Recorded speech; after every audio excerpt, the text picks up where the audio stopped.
Alright, so here's a follow-up video of the mod. Well, new screen installation, excuse me. Got some double-sided tape from Major. And this is what it looks like now. Screen is perfectly straight now. Of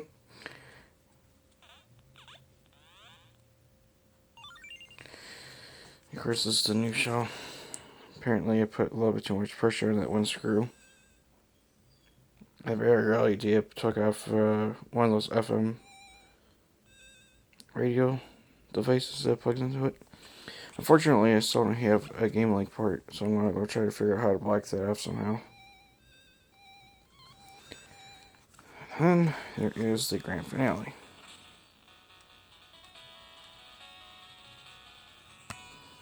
Really can't even see the screen at all except for to put it underneath light. So one. So high brightness.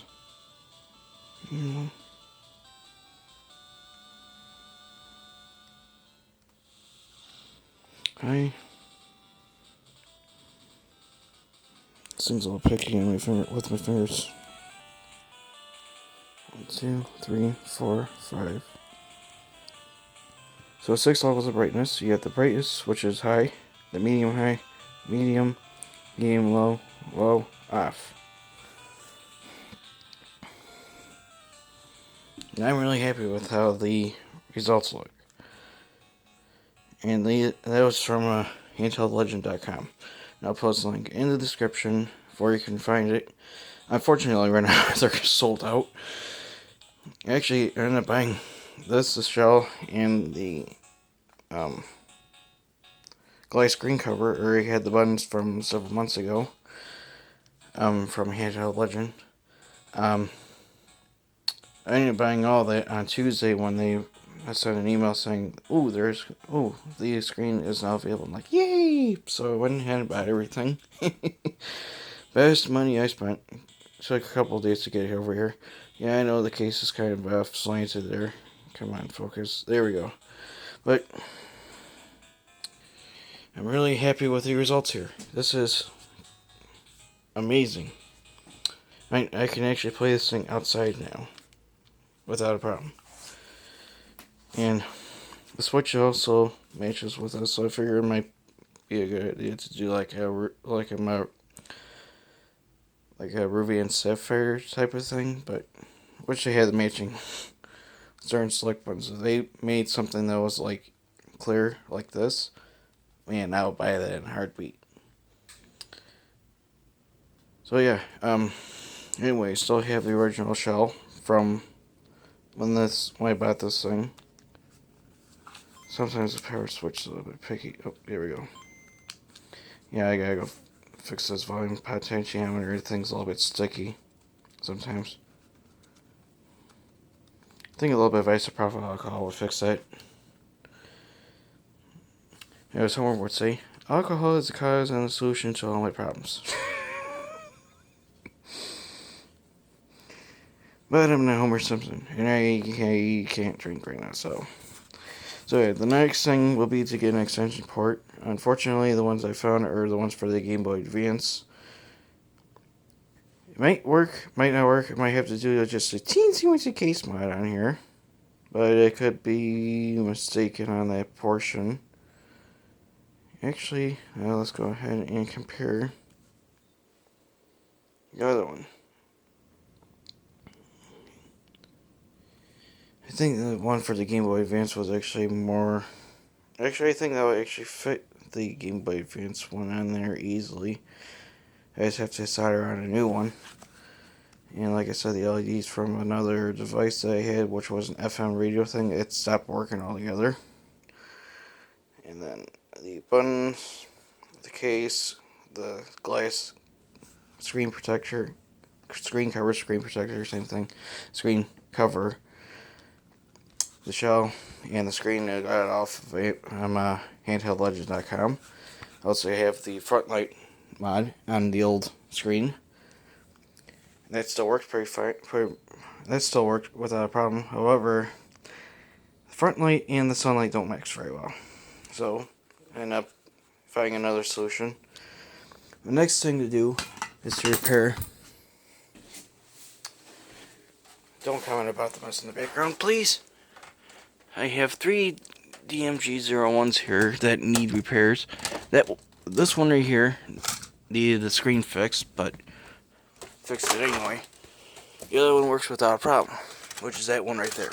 The limited edition, if you're in the European country or Japan or my country, play it loud. Yeah, those 3 right there really need a new video boards. I do have the top half plus the buttons and a couple missing screws. I also need to get another battery cover because this one I took off of this one because this one was actually on here. But I'm really happy with the results of how I got that thing working. Now, if they made something that doesn't require any case mods, like the new video boards with the backlight and the by version on it, I'll buy it in a heartbeat.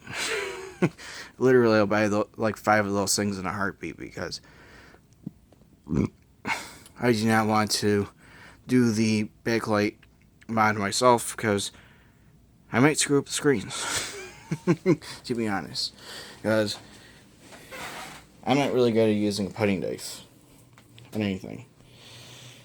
And of course, here's Donkey Kong for the Game Boy. It also works really well with the Super Game Boy. I actually ended up making it stay the same speed as the Game Boy Color, the Game Boy DMG-01, as well as the Game Boy Pocket, the Game Boy Advance, and SP, as well as the player, also do the same thing. They'll run at the exact speed for the system. Well, if you plug in a Game Boy Color cartridge, put in a regular Game Boy cartridge into the Advance, SP, again, Game Boy player, it'll run at the same exact speed as us, which is a big bonus right there. Let's take a look at the quality of this game right here. The only thing I like about the Super Game Boy is that some of the cartridges, like this one, that has this particular label. It says Super Game Boy Game Pack, if my focus would work. What that does is it adds more colors to it, 16 colors instead of 4. And here's another good thing about that. You can actually switch between the regular color palette that was on the Game Boy Color by pushing the X button on the Super Game Boy. For the Super Nintendo, excuse me. Super Game Boy, yeah. The Super Game Boy 2 has a clock oscillator that runs at the exact speed as this, as well as the Game Port, which is like the same style as the Game Boy Pocket and the Game Boy Color.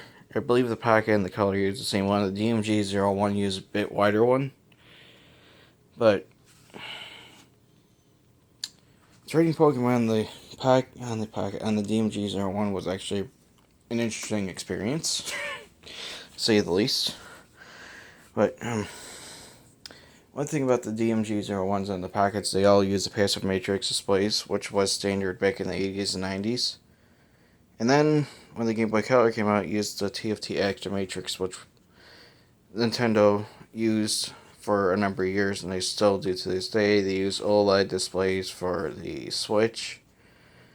In fact, if you call the number that's on the back end of the Game Boy Color or any system, like the Super Nintendo, they still support these things.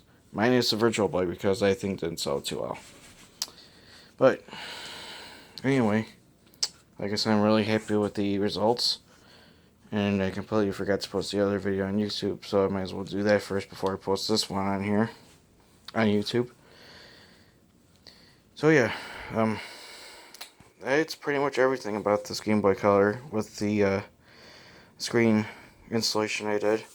And there's just a little bit of damage there because I put a stupid extra long screw in there, which I was not supposed to do that. The other screw disappeared somehow. I don't know how the heck that thing disappeared in the first place. At least I have the spare. It's from before. No damage to it, but I'd say it'll probably work better, but see, it's like the same size. It's the same color. I actually ended up buying that several months ago, but didn't work out too well. There you have it. Have a nice day. Thanks for watching.